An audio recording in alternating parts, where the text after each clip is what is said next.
We're going to start in a minute.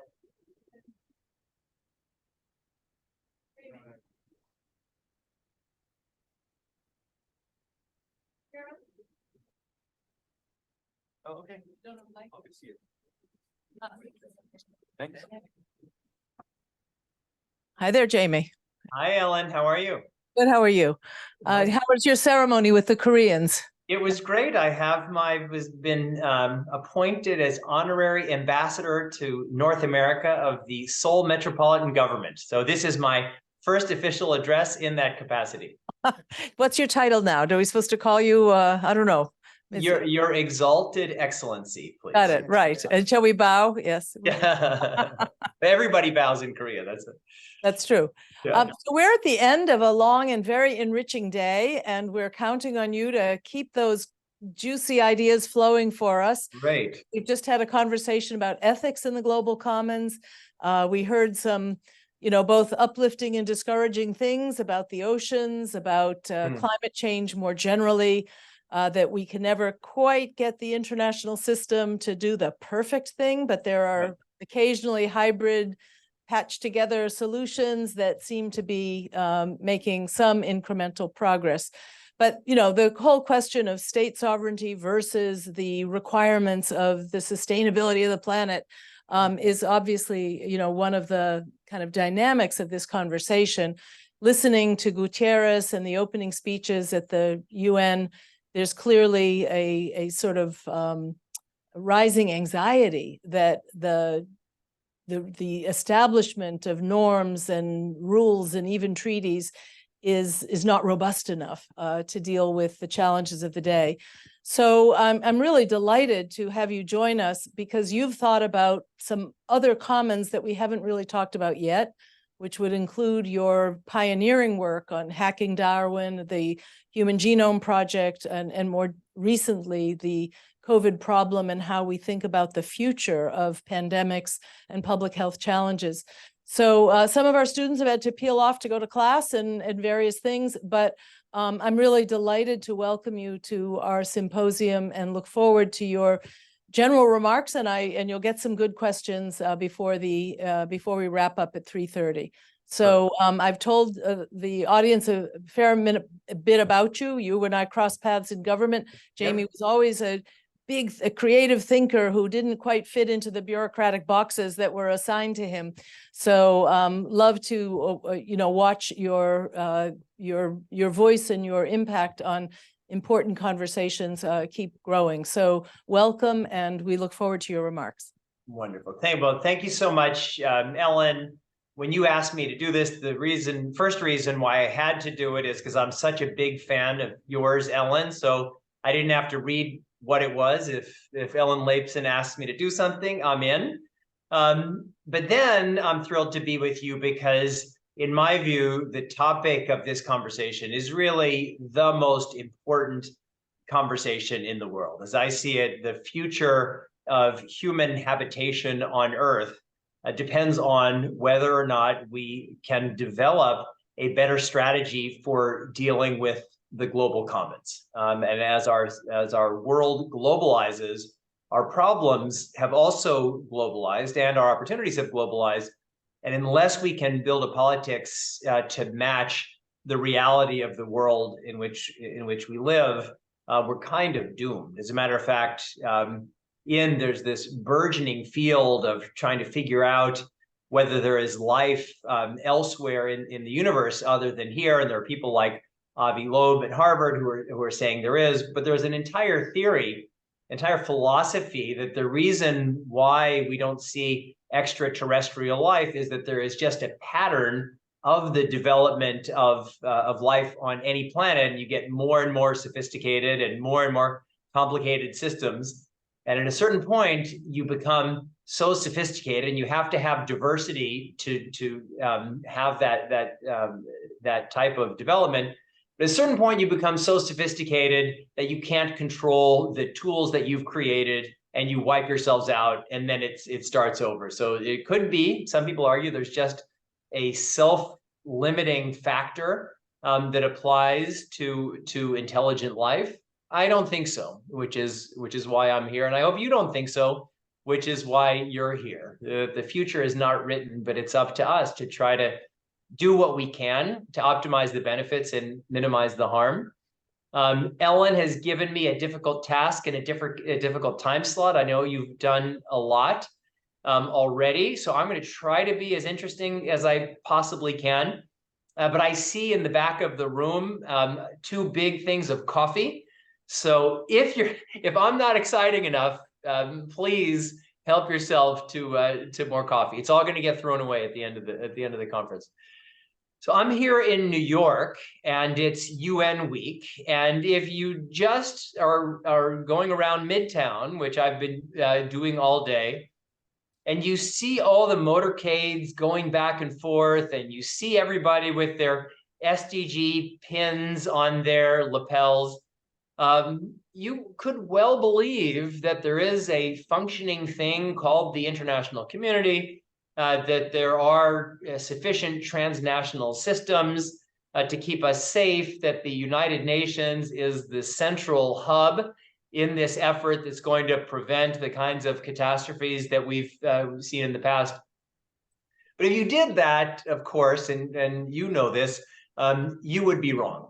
The United Nations is incredible. We're a year 78 of its existence, these past 78 years of the United Nations, and connected intimately to that United States global primacy, including military primacy, have unleashed the greatest period of economic growth, human potential realization, opportunity. Really, I mean, you could just keep listing the words in all of human history. So something pretty exciting has been happening. But it is also true that we can see everywhere around us the total failure of this system. We have this growing war in Ukraine, and not just Ukraine. We could pick many other places, Central African Republic, now in Armenia and Azerbaijan, really all around the world, where the United Nations doesn't play any meaningful role in preventing these kinds of international conflicts. Or Ellen mentioned that you've been discussing climate change. I mean, I've been tracking the words that Secretary General Guterres says every few months when there's some meeting or there's some report. And I would hate to be a speechwriter for the Secretary General, because every time they're trying to have escalatory language. So it's been a ticking time bomb, a total catastrophe.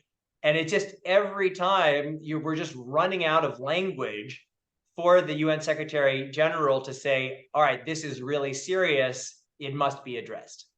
And unfortunately, in my view, it won't be addressed and can't be addressed because there's a broader structural problem. Climate change is a manifestation of the bigger problem, which is the subject of your gathering today. It's not a problem in and of itself. And so it's really not possible, in my view, to solve the smaller issue of climate change outside of the context of the broader issue of collective global governance. Put another way, in the early days of the pandemic, I was asked to give a speech about whether the tools of the genetics and biotechnology revolutions were a match for the SARS-CoV-2 virus. And as I told, as Ellen mentioned, I've done a lot of work in areas of genetics and biotechnology. And what I said is, I want to give a different talk, because even if we should solve for COVID-19 and we don't solve for pandemics, it's a Pyrrhic victory, because we know there are going to be more. If we solve for pandemics but don't solve for climate change, it won't matter, because of climate change. If we solve for pandemics and climate change, but we don't solve for proliferating weapons of mass destruction, it won't matter. And so, I mean, the Gentile word for this is whack-a-mole. The Jewish word is Dayenu, where there's a song on Passover. You just kind of keep singing, and the theme is Dayenu, enough, enough, enough, and you can kind of keep going forever.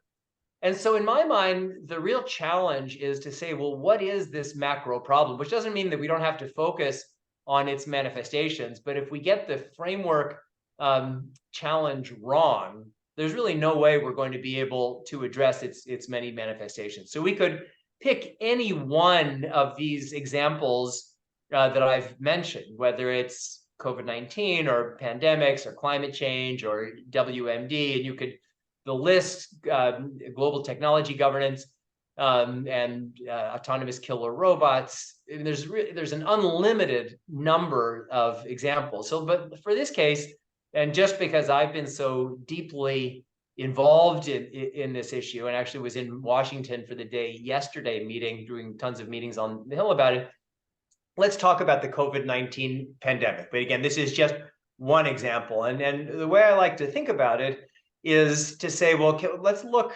going from the microscope to the telescope, from the smallest picture to the biggest picture. So on the smallest picture, as everybody knows, the SARS-CoV-2 virus, which creates the COVID-19, has created the COVID-19 pandemic.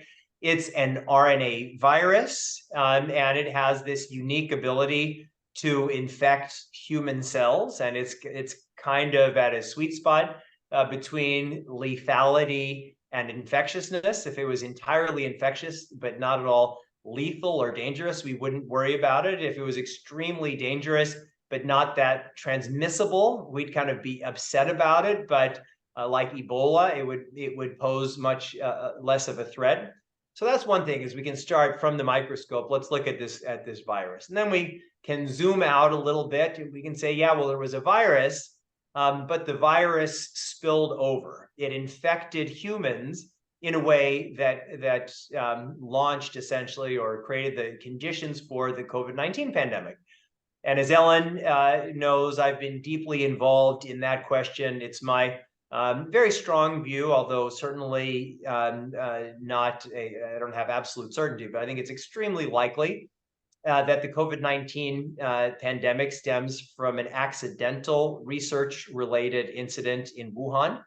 There are others who I respect who believe that it came from a spillover from animals to humans in the Huanan seafood market in Wuhan. I've not seen any convincing evidence of that, but I do think it's a credible hypothesis that, like all credible hypotheses, should be explored.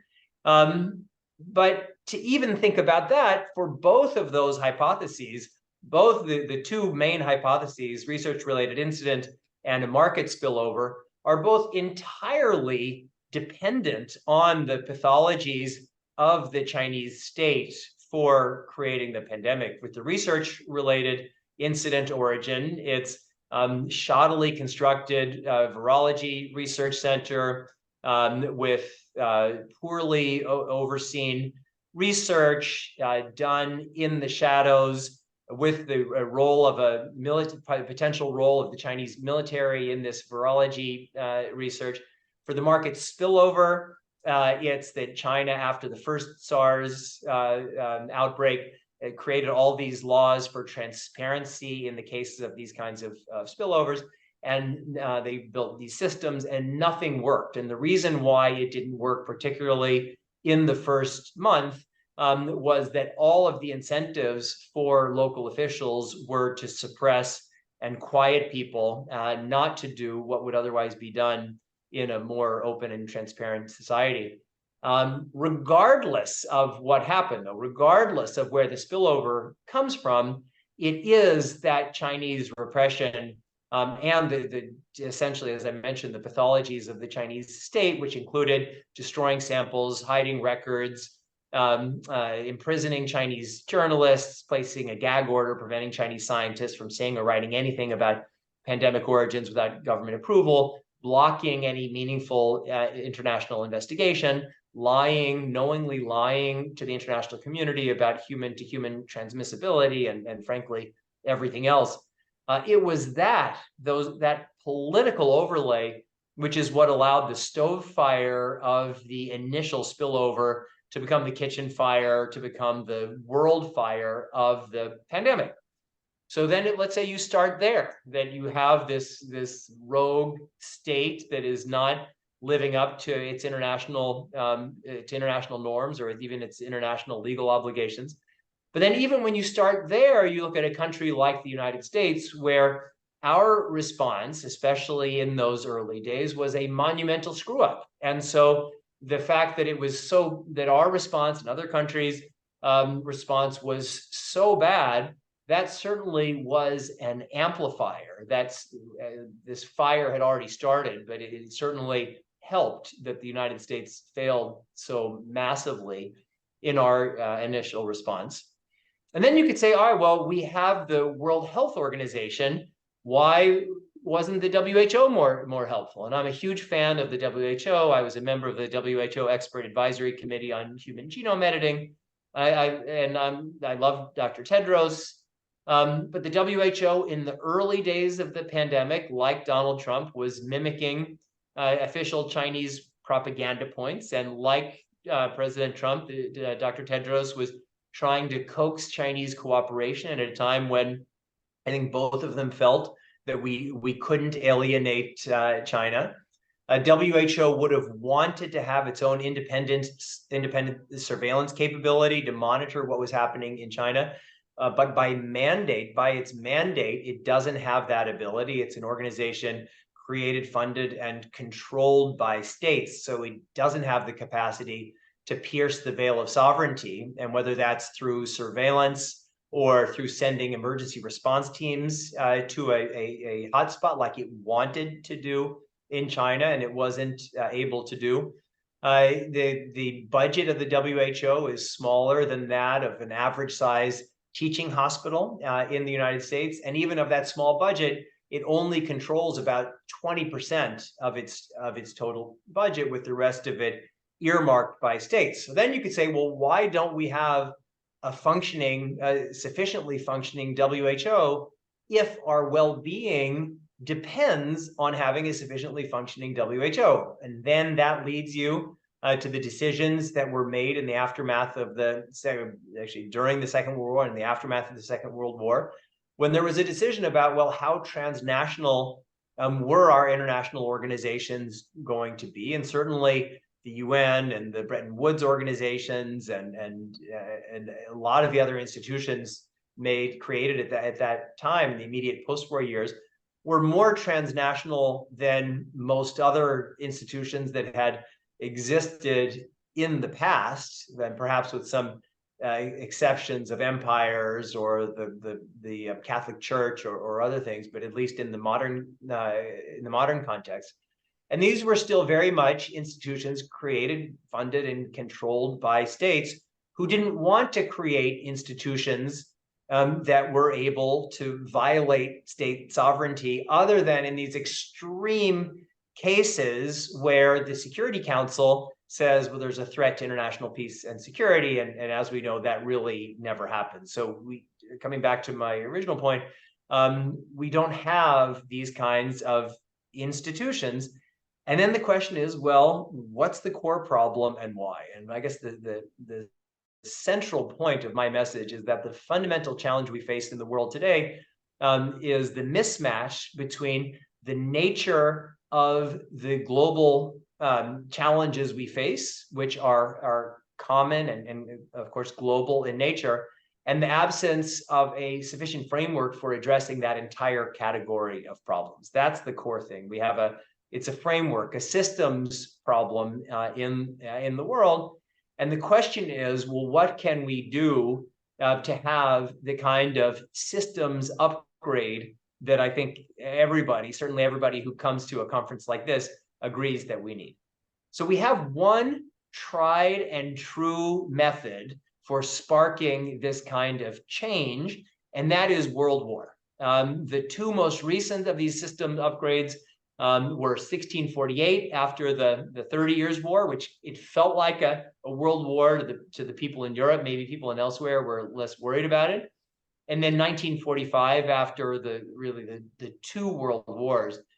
And in both of those cases, the people in power, relatively small numbers of people in power, recognized that the old systems couldn't be simply maintained as is because the costs were too great. In the case of the Westphalia and the 30 Years' War, it was that if every Tom, Dick, or Harry can claim sovereignty over territory, it's going to be chaos. And so we need to have a modern concept, which is the Westphalian concept of the modern nation state. And in 1945, it was a recognition that Westphalian modern states together in a balance of power system will ultimately prove unstable because great power relations or just power relations are always shifting. So there needed to be some overlay of a transnational something. And so they kind of fudged it a little bit because there were people certainly in 1945 who were saying we needed something that was more transnational. There were certainly those same America Firsters, the people who had supported Charles Lindbergh and others who didn't want to have anything. And so a kind of a compromise was made. And it worked pretty well because primarily, as I said before, of the match between the United Nations and essentially American hegemony in support of the United Nations. So we were kind of able to live with that fudge. But certainly since the end of the Cold War and maybe the end of the 90s, we've seen that deteriorating, where the United States doesn't have the role that it once had. And where the international institutions that were created in the aftermath of the Second World War are no longer sufficient. And so it certainly will be the case that if we just do nothing and go on as is, we will have some kind of massive conflagration connected or challenge connected to our failure to address our global collective action problem. It could be some kind of ecosystem collapse killing billions of people, a synthetic biology pathogen killing billions of people, massive nuclear war, autonomous killer robots gone wild. You could make up an unlimited number of scenarios. And after that horrible thing happens, then those of us who survive will kind of come out of our little holes or our caves like our ancestors did, our little mammalian ancestors did 66 million years ago after the great asteroid hit the Yucatan Peninsula, and say, all right, well, how do we rebuild next? So that's the path that we're on.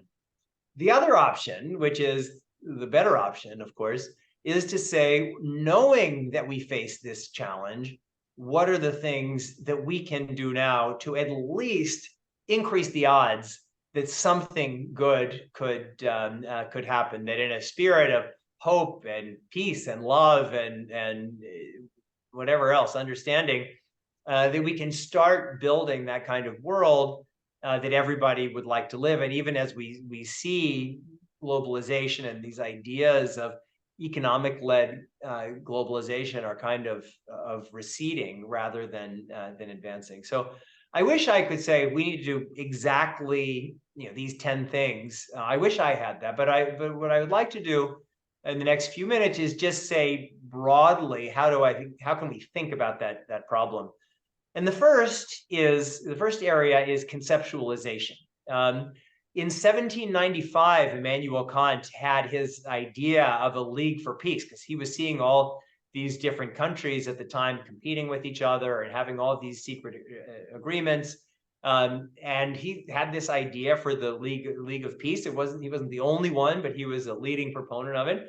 And it took 150 years and all sorts of wars and 2 world wars and the failure of the League of Nations for that idea to have its moment. And so I do think that now is a time, that's why universities are so important. We need to be conceptualizing what we want. And to use a metaphor for what we want is, I think we've done a great job of articulating what I call individual verticals, individual manifestations of the global collective action problem. And for each of them, we have whole communities. There's a community of people focusing on climate, on weapons of mass destruction, on AI governance, and all those kinds of things.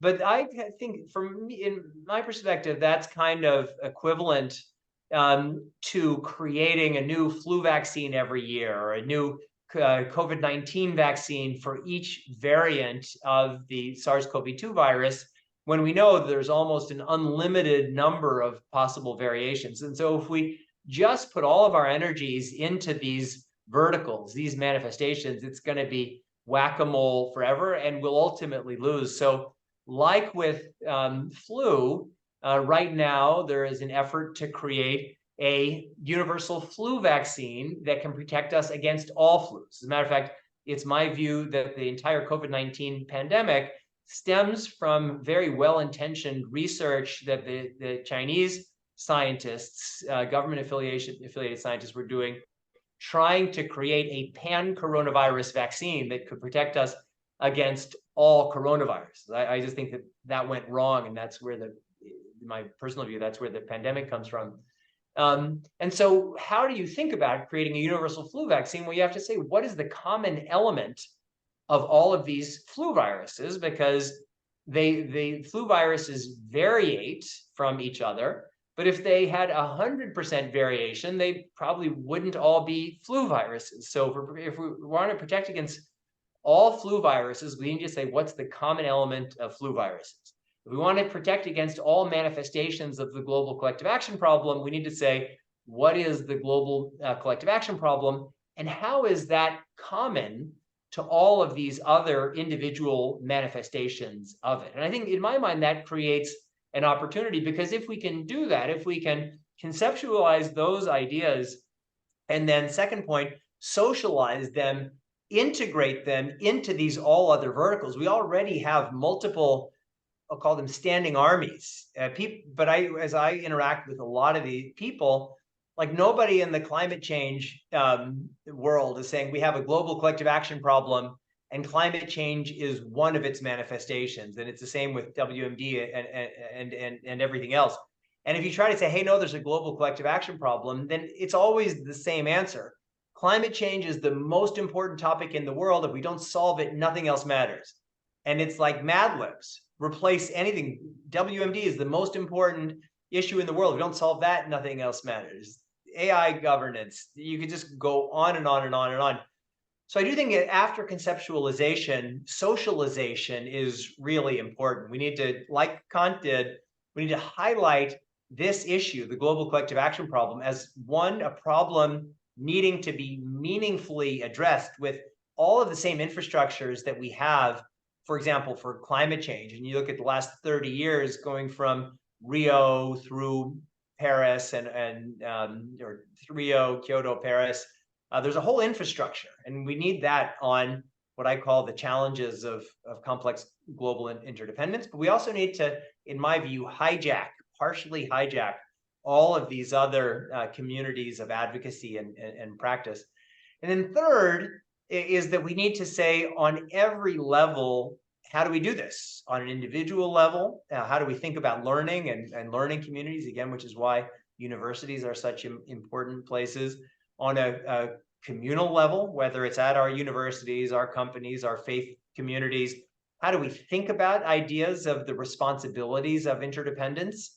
Some organizations are better than that for others, but our brains are kind of wired for an us-them mentality. And I founded an organization called One Shared World, which is an aspiring global interdependence movement in the early days of COVID-19. And I thought, well, people are really going to get it now, that we're all connected, we're only as safe as the weakest link. And nobody seemed, in any big way, seemed to have that be the takeaway. So this really needs to happen on every level. On a national level, again, making it concrete. We had a big debate in the United States. How do we use the vaccines when we were the ones who had more vaccines than anybody else? And it was a non-starter, because our political leaders, the Biden administration, they thought their only option was to say, we're going to vaccinate everyone in America, and if we have any more, we'll give it to somebody else. But somebody could have done, and I'm sure did do, a cost-benefit analysis. If we have X number of vaccine, how would they be distributed in the smartest way to maximally lessen the threat of the COVID-19 pandemic? And I assure you, the answer to that wouldn't have been just give it all to Americans. But if we'd had a political leader who said, we have these vaccines, we're giving them 50% to Americans and 50% to people outside of the United States, that person would have been essentially politically crucified. As a matter of fact, the entire political debate about this, if it was the Democrats saying give 50% of the vaccines to other countries, the entire political debate about vaccination, in my view, would have been different. And then finally, I guess ending where I started, is we need to start not replacing, because the UN is essential and we need it, and we need it better and stronger, and every institution of the UN can be made stronger. The WHO, there was a meeting yesterday, and there's a new UNGA resolution on this. The WHO needs to be made stronger in every way. But we also need a process for upgrading our international and transnational institutions. I think it's clear that we have an architectural problem, a structural problem, and certainly competing big powers is only exacerbating. And so in my mind, that's the question. Can we have another 1648 moment? Can we have another 1945 moment? But can we do it before a catastrophe? Because if we don't do it, I'm quite certain that we'll be forced to do it after a catastrophe. So let me stop there. Thanks for your attention. I only counted one yawn, so I think we're doing pretty good. And I look forward to answering any questions you may have, or just frankly hearing your thoughts. Wonderful, thanks. I'm going to open the floor in a minute. I just thought really very compelling and provocative. So I did want this, so you're speaking of the need to integrate across all the communities of interest, that you can't just live in your homogeneous area of issue expertise. You've got to have in your peripheral vision, the other issues that kind of intersect. So there is the issue of, what's the right economy of scale? So the analogy I would draw is, we know the interagency process in Washington is sometimes very frustrating and stagnant. But if you look in a single country's a country team meeting with the ambassador at the head and all the agencies around the table, the general view is that level, that scale, scale down instead of scale up, okay? And scaling down sometimes gets you a much higher level of satisfaction on integration of effort. So I'm thinking of the European Union. So here's the UN that struggles all the time with this sovereignty question, that the sovereignty is everybody has sort of sovereign veto power over true collective action. European Union, when they moved from, the community to the union, it really was a vanguard experiment of countries pooling their sovereignty for some collective good. But there's not a region in the world, including North America, that I think has the ambition or the aspiration to move in that direction. So first question is, are we handicapped by trying to keep everything universal? Are you at all in the spirit that you hear from the UN sometimes, regional is good too? Let's let the regions go first, and then we'll see if you need to do things at the global level. So that's a first question, and then I'll pass the mic to others. Yeah, so as you can expect, Ellen, my answer is both and. That we need to do these things at all levels. If we just go small, we won't address this broader problem. And the challenge is that our species has very, very quickly gone to planetary scale, where even small numbers of us have the ability to make massive transformations, for better and for worse. And so in addition to needing to have these principles and its interdependence, essentially, the mutual responsibilities of interdependence, reflected and institutionalized and customized and socialized at every level locally, we're also going to need to do that on a global level, even though it's really, really hard. And so that's why also I think there's just going to need to be just some kind of at least reimagination of our social space, because I'm sure when you look at and meet with the young people at your university, I mean, young people are globalized, they're internationalized in a way that those of us who are older are at least less so. They kind of live in this space. If you're on TikTok, nobody cares where the other person who's posting on TikTok or whatever is. The climate change movement. I work with these young people in one shared world. I mean, they're all over the world. They're very not similar to each other, but they're very connected, simpatico with each other. So it really has to happen on all levels. And so that's why I kind of see this whole thing almost like a cultural shift. Like there were times in our history when empathy for slaves or weaker people was seen as, it just didn't make sense. There was times when infanticide was the norm. There's just all kinds of things that now seem crazy to us have been the norm. And those changes didn't happen by accident. There were big movements, and whether the movements were religious movements or social and political movements, like the anti-slavery movement or whatever, there have been those changes. So I do think that it's tempting for all of us who live in this world, as I do, this world of kind of structured stuff, that we can have a debate at the United Nations, and then there'll be this institutional form or that one. And I think we need those things to not factor in what shifts in global consciousness, the role that those can and must play.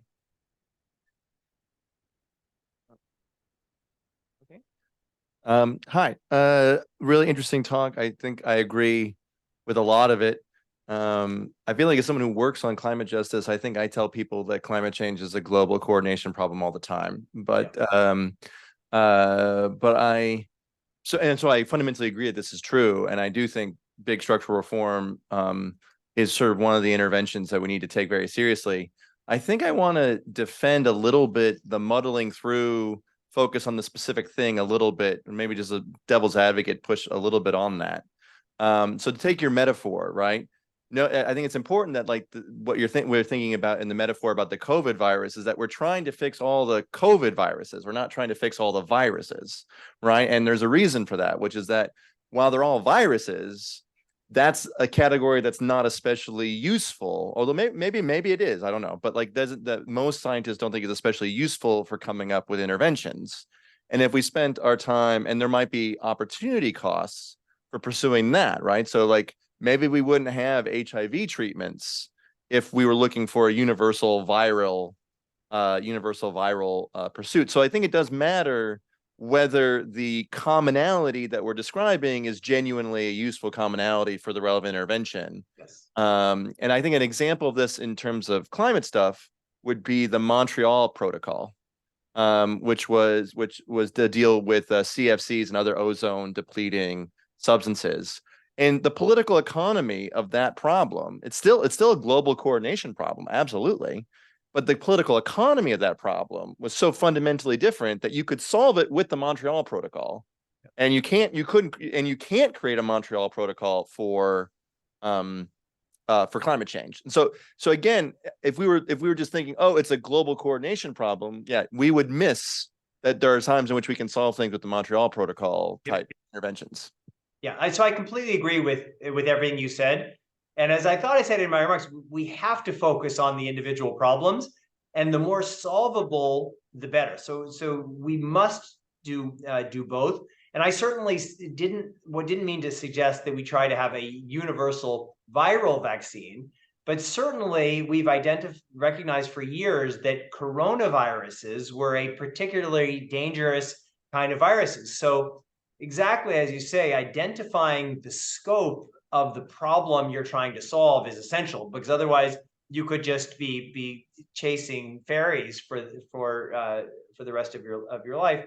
And that's why, for me, I'm not saying that we should damp down the passions of all these people in climate change, but I do think that we need to try to give more of them another arrow in their quiver. And just to say that the climate challenge, like all these other things, is part of this global collective action challenge. And I do think that if people started to recognize that, and I try to do this, but it's hard. If that, hey, there's this common theme among all these global problems, and if we can around this issue have a universal targeted vaccine that increases our capacity to solve global problems, it will make it easier for us to solve this global problem. And so that's why, in my mind, it's kind of like, why are viruses so successful? And it's because they don't really do their own thing. They just get you to do something a little bit different that's in their interest. And so that's why I talked about conceptualization and socialization, that if we could just have a little bit more of that, I do think that it would create some pressure. And I do think specifically that it would be helpful, though, to have some kind of international United Nations style global process around the mutual responsibilities of global interdependence, because I just think that's, in my mind, that's the theme. And it's different from where we were, how we were thinking about problems in 1945. So anyway, but I agree with pretty much everything you said. Hey, my name is Carter. I'm a student here, and I'm not from the security world. I come from the trade world, and I'm going to use a trade example to jump into this collective action problem. One of the political economy topics we talk about, dilemmas that we talk about, is this sort of protectionism versus free trade. How do you maximize folks' interest? And I think a lot of economists would agree that in the United States, free trade is bad for folks who are in export contesting industries, but good for the overall pie and growing the pie. But because of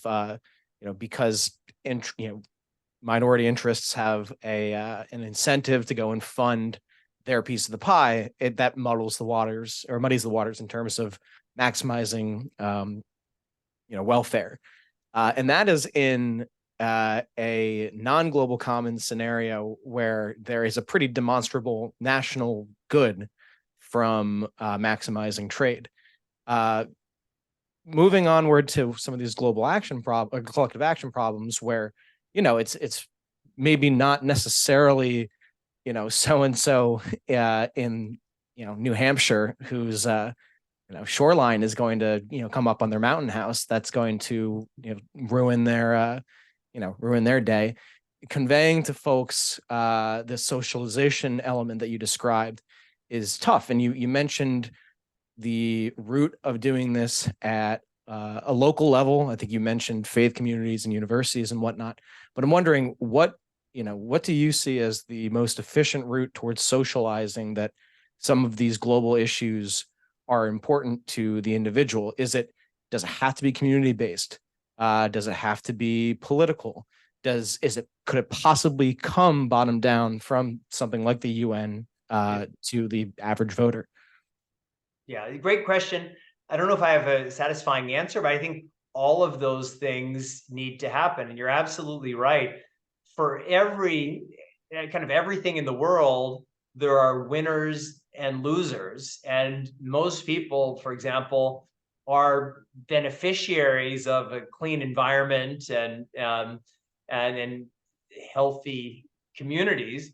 But if there are people whose entire livelihoods are dependent upon highly polluting industries, those people are more motivated to get involved politically. So certainly socialization, it's kind of an easy out to that question.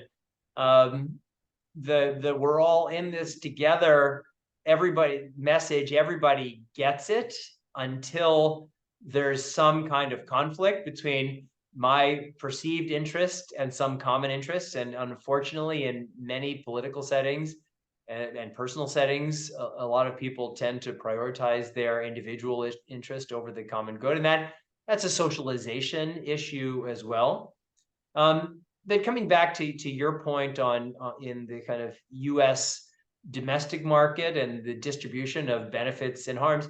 I do think that if in those early days, and I was in the Clinton administration those days, we were saying, "Oh, globalization is so great; it's going to help everyone." And there are these Luddite unions calling for fair trade, and they're just trying to slow us down. I do think that if people in the administration in which I served had been more enlightened and said, "Hey, there are winners and losers in this. We think there are going to be net winners." But because those winners will win, and I think the winners have won so much more than we could have possibly imagined, that we're going to start some kind of distribution process of opportunity so that people don't feel like they're being completely screwed over. And you look at it's the wealth gap in the United States and the opportunity gap in the United States. It's obscene. Like it shouldn't be, in my view, allowed. I think it should be illegal. Because I think President Obama said it right. Like if you are making billions or tens of billions of dollars in the United States, there's a reason you're doing it here and you're not doing it in the Central African Republic or Suriname, and it has nothing to do with you, however smart you may be. So I do think that it's easy to say, well, we need to have these big highfalutin ideals, but if that's not wedded to a deep, not just investment in helping the most vulnerable people, but a deep recognition that the success of the entire enterprise depends on that, then I think everything that I'm talking about will just become just like a fun thing for privileged people to talk about. So on that important note, Jamie, I really want to thank you so much to pull together for us, and bring us back up to a higher level of abstraction. So we'll take away the importance of reconceptualizing and then socializing what is the common good and what does need to be done. I appreciate your point that you don't have the choice or the luxury of doing it only at one level. You got to do it at multiple levels all the time. And the integration, that these commons shouldn't live as separate silos. They have to somehow be seen as part of a holistic problem. So challenge and opportunity. I think we, in general, in the course of the day, found things, really hard, as opposed, there's no easy paths here. There's no easy solutions, but very, very provocative and a really wonderful way to end the day. We're going to let you go back and battle the traffic jams of the east side of Manhattan. And I wish you well. And thank you really so much for your contribution to our conference. Great. Thank you so much, Ellen and everyone. I really enjoyed it. And now I think we can bring this all to a close. I want to thank everybody want to thank Kathleen and for all the work she did to try to pull this all together, and to the fellows who are our rapporteurs. I will look forward to reading your summaries of our event. So I think we're done. Please grab some lemonade on the way out. I think the cookies are all gone. But anyway, thanks to everybody, and we'll be in touch. Thank you, Patrick. Nice to meet you. Thanks for inviting me. If you have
Atlantis was an island which lay before the Great Flood in the area we now call the Atlantic Ocean.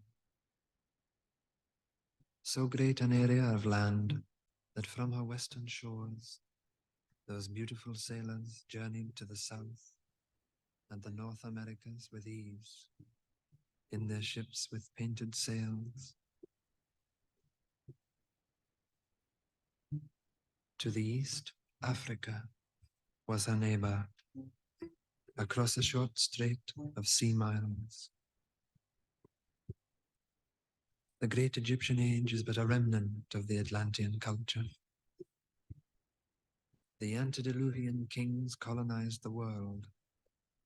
All the gods who play in the mythological dramas, in all legends from all lands, were from fair Atlantis.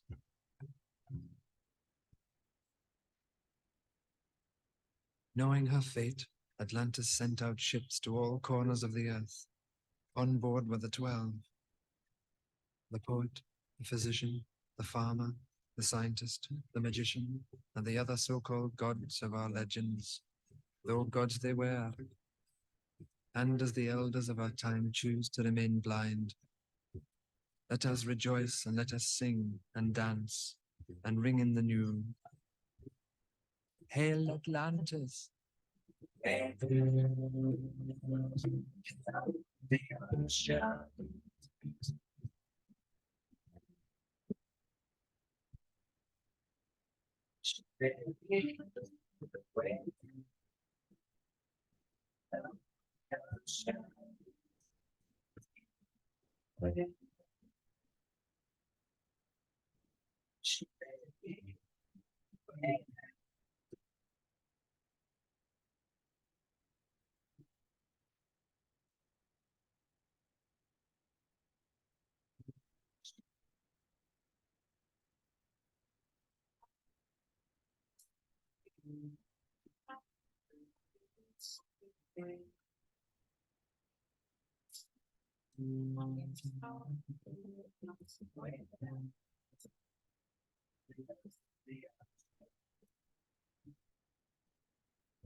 Dearest, will be the news to my heart.